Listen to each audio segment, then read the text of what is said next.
Olá, meus amigos, eu sou Hernani, sou pastor aqui em Curitiba e eu venho falar com você a importância do tema.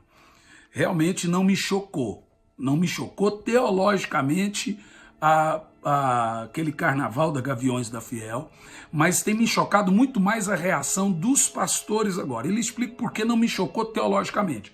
Se me chocou culturalmente, porque a briga que nós temos aí é cultural, é um levante como o povo evangélico, aí Deus tem levantado pessoas para brigar por causa dessa guerra cultural. Eu não sou eu tenho certeza disso. Mas eu posso ter certeza que Deus me levantou como uma voz doutrinária nesse país e agora eu quero trazer um alinhamento para você. Por que não me chocou? Porque a multidão fez muito pior com Jesus na cruz e Jesus diz, Pai, perdoa eles, que eles não sabem o que fazem. Então a minha preocupação não é com quem não sabe o que faz. Minha preocupação é com quem sabe o que faz, ou seja, com os evangélicos, especificamente com alguns doutrinadores.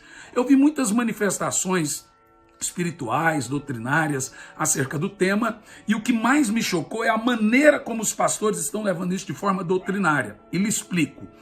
Em alguns casos, alguns pastores estão falando, olha, a gente faz isso em vários teatros na igreja, só que a gente tem que se lembrar que no final Jesus ressuscita e vence o diabo. Sério isso?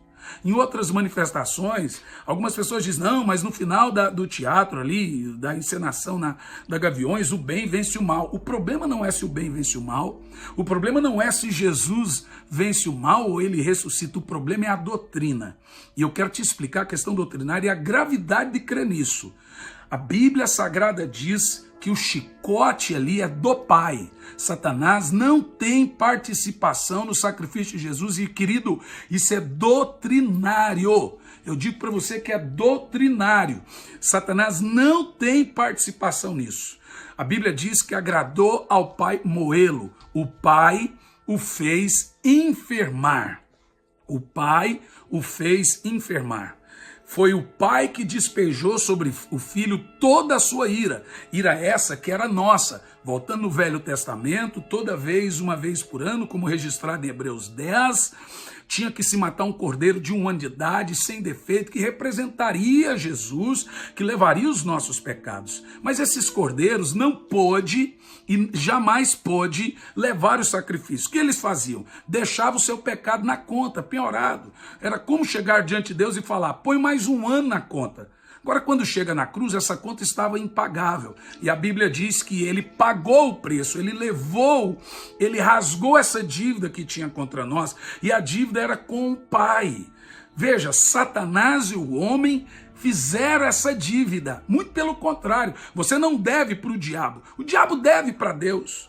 E o homem também deve para Deus, e a dívida tinha que ser paga. Jesus pagou a dívida lá na cruz do Calvário, pagou para o Pai. O sacrifício do Yom Kippur era o cordeiro perfeito, era para o Pai. O sacerdote imolava o cordeiro. O diabo não participava desse sacrifício, como ele não participou do sacrifício da cruz. Então, analise comigo. Satanás não é inimigo de Deus, ele é inimigo do povo de Deus, ele é um irmão nosso, um irmão de Miguel, um irmão dos anjos rebelde.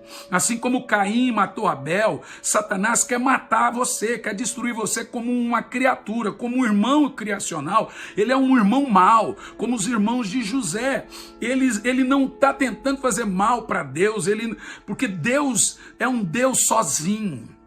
Deus não tem inimigo, porque Deus não tem outro Deus como ele. Satanás é um adversário intelectual de Deus. Ele tenta vencer pelo convencimento. Ou você acha realmente que ele vai para vias de fato com Deus ou com Jesus e etc? Claro que não. Imagina um tribunal, Deus no trono, à direita Jesus como advogado, à esquerda o diabo como um promotor. Em Apocalipse 12 diz que ele está 24 horas nos acusando.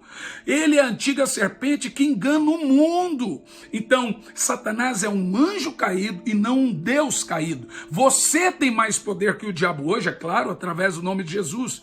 Mas em toda a Bíblia, quando você vê batalha espiritual, você vê Miguel lutando com o diabo, no caso do corpo de Moisés, Miguel lutando com o diabo no céu e o lançando lá, jogando a terra.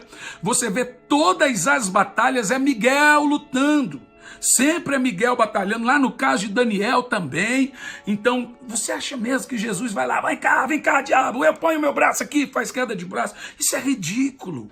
Não diminua Deus a esse patamar. Essa guerra é minha, é sua, é dos anjos. Deus não está nessa guerra. O diabo é um irmão rebelde, um irmão caído que não tem salvação. Ele é Edom, ele é o Judas.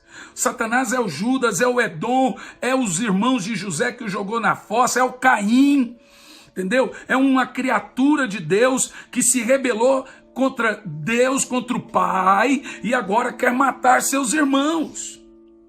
E nós estamos em guerra com esse irmão malvado, esse irmão cruel que quer destruir você.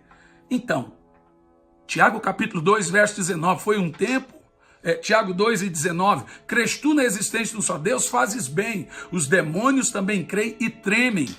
Jó capítulo 1, verso 6, foi um tempo que os anjos vieram adorar o Senhor, veio também Satanás prestar-lhe culto. Jó 2, verso 1, num outro tempo os anjos vieram adorar o Senhor, veio também Satanás prestar-lhe culto. Filipenses 2:6, ao nome de Jesus é dado todo o poder no céu, na terra, embaixo da terra, ou seja, no Sheol, e toda língua confessa que Jesus é o Senhor, para a glória de Deus Pai. Em Marcos 5, Jesus chega em Gadara, os demônios correu, prostrou e o adorou. Satanás leva Jesus na ponta do pináculo e diz que temos nós contigo, Jesus, filho do Deus. Satanás leva Jesus na ponta do pináculo e diz: todos os reinos do mundo eu te dou se me adorar. Jesus diz: somente ao Senhor teu. Falou pro diabo: é teu Deus, adorarás e só ele prestarás culto. O Deus que você serve é Deus do diabo também. Satanás tem que adorar Deus. Ele não faz nada sem a permissão de Deus. Deus teve que permitir ele tocar em Jó. Jesus disse: Pedro, Satanás me pediu permissão para tocar em você e eu estou concedendo, eu estou intercedendo por você. Pilatos disse: me entregaram você a mim. Jesus disse: ninguém me entregou você. Ninguém me entregou eu a você. Eu me entreguei, porque se eu quisesse, eu ordenaria e viria 10.000 anjos. 10.000 anjos. Ou seja, Jesus é o general de guerra. É uma batalha que ele nunca vai perder. Quando ele pisou no inferno, os demônios caíram prostrados. Quando ele tomou a chave da vida e da morte, Satanás se prostrou. Ele não foi apanhar no inferno. Ele não morreu espiritualmente. Ele não sofreu. Ele sempre é vencedor. Em Apocalipse diz: sou eu que tenho a chave da vida e da morte. Eu vivo. Eu sou o primeiro, eu sou o último. Não diminua o nosso Cristo. Ele é o general de guerra. Se ele pisar no inferno treme. Se ele olhar para o diabo derrete. A Bíblia diz: com o sopro da sua vinda ele vai derreter o anticristo. Com os olhos dele com chama de fogo ele vai derreter a antiga serpente.